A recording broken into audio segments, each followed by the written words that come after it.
मोहिनी और नंदिनी सगी बहनें थीं। मोहिनी बड़ी थी और नंदिनी छोटी। इनके पिता सेठ राजेश्वर का बड़ा कारोबार था, इसीलिए रुपए पैसे की भी कोई कमी नहीं थी। कमी थी तो बस माँ के प्यार की। बचपन में ही दोनों ने अपनी माँ को खो दिया था, लेकिन पिता राजेश्वर ने अपनी दोनों बच्चियों को बड़े ही लाड प्यार से पाला। दोनों बहनें देखने में जितनी खूबसूरत थीं, उतनी ही पढ़ने में होशियार भी थी। जो भी इन्हें देखता तारीफ किए बिना नहीं रह सकता था। वाह राजेश्वर, दोनों बिटियां तो खूब गुणी है। भगवान बुरी नजर से बचाए बच्चियों को। हाँ काकी, मोहिनी का एमबीए इसी साल पूरा हो जाएगा। बस इसके बाद ही वो मेरा बिजनेस ज्वाइन कर लेगी। नंदिनी को भी सोच रहा हूँ कि अरे बस कर राजेश्वर, तुझे किस बात की कमी है जो बेटियों से कमाई करवाएगा। मैं तो कहती हूँ कि अब इनकी शादी के बारे में सोच। मोहिनी के लिए एक बहुत ही बढ़िया रिश्ता आया है। दिल्ली में इतना बड़ा कारोबार है कि क्या बताऊं। और सबसे बड़ी बात, लड़का इकलौता है। सुमेर नाम है उसका। ये लंबा और गठीला है देखने में। अपनी मोहिनी के साथ खूब जमेगी उसकी जोड़ी। और हाँ, परिवार पढ़ा लिखा है तो मोहिनी शादी के बाद भी चाहे जो करे, कोई रोक टोक नहीं होगी। रिश्ता तो वाकई अच्छा है काकी। ठीक है, आप लड़के की फोटो मंगवा लीजिए, मैं मोहिनी से बात करता हूँ। तारा काकी ने जैसा कहा था वो लड़का बिल्कुल वैसा ही था। मोहिनी को सुमेर और उसका परिवार दोनों पसंद आ गए और जल्दी ही दोनों की शादी हो गई। सुमेर का परिवार दिल्ली में रहता था और माली हालत में मोहिनी के पिता से भी कहीं ज्यादा अमीर था, और इस बात से मोहिनी बहुत ही खुश थी। दीदी कैसी हो? और ससुराल कैसा है तुम्हारा? तुम खुश तो हो ना? खुश? अरे बहुत बहुत बहुत खुश हूँ मैं यहाँ। सच में इसे कहते हैं जिंदगी। जब से आई हूँ बस घूम ही रही हूँ।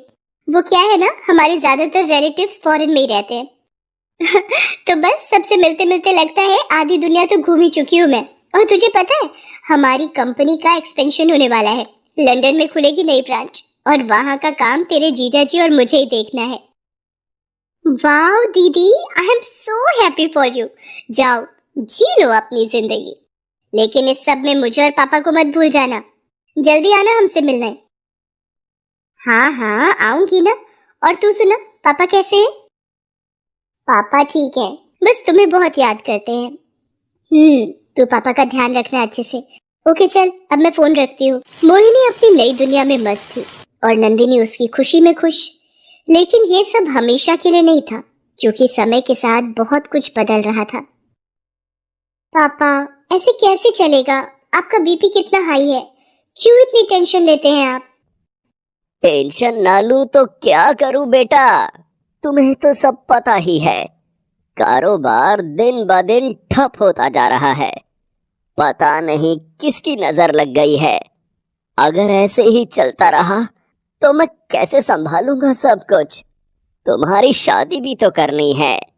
जो भी पैसा जोड़ कर रखा था सब लग गया, लेकिन फिर भी अपने डूबते कारोबार को मैं बचा नहीं पा रहा हूँ।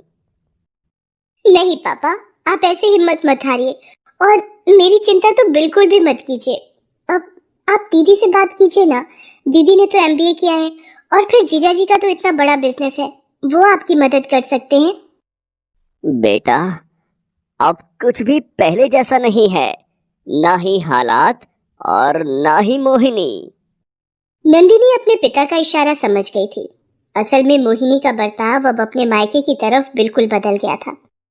वो ना तो अपने मायके आती थी और ना ही राजेश्वर और नंदिनी से ज्यादा बात करती थी, और ये सब नंदिनी को बहुत खल रहा था।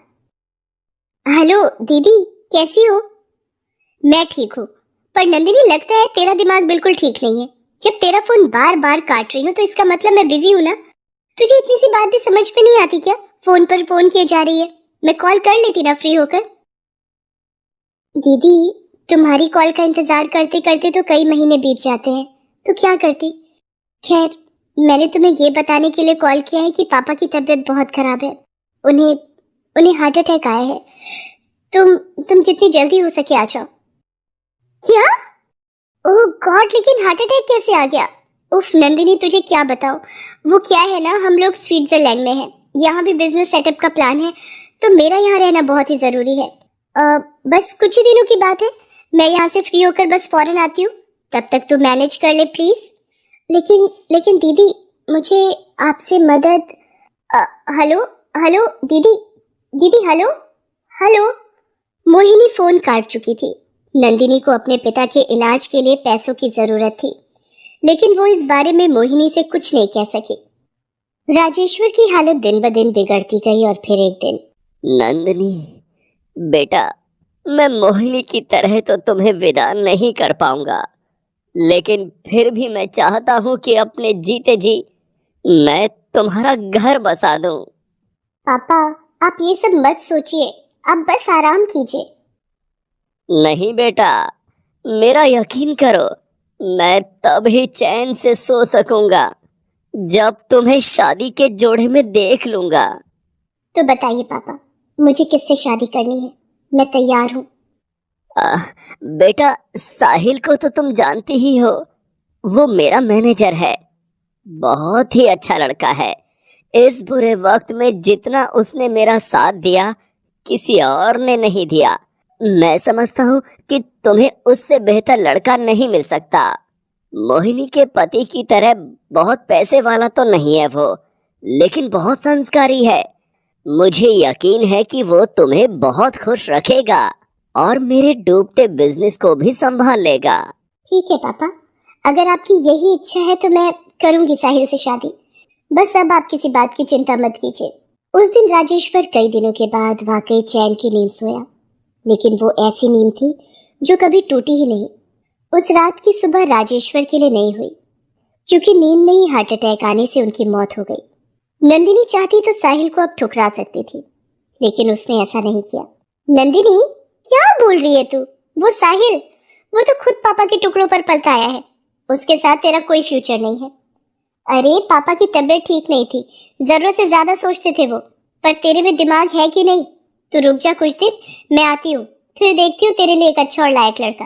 रहने दो दीदी, पापा फैसला कर चुके थे और मैंने भी साहिल को पसंद कर लिया है।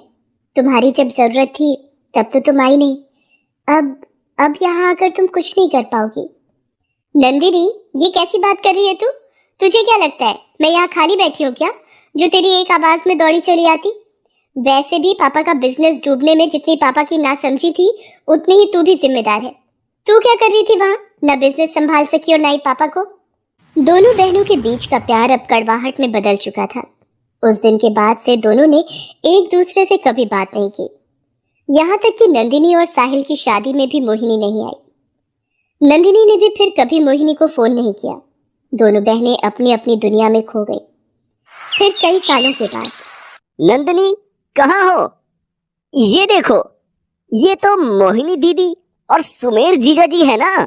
हाँ, ये तो वही है, लेकिन ये दोनों इस हालत में, हे भगवान, ये सब क्या है? वो उस दिन का अखबार था जिस पर मोहिनी और उसके पति सुमेर के गिरफ्तार होने की खबर छपी थी।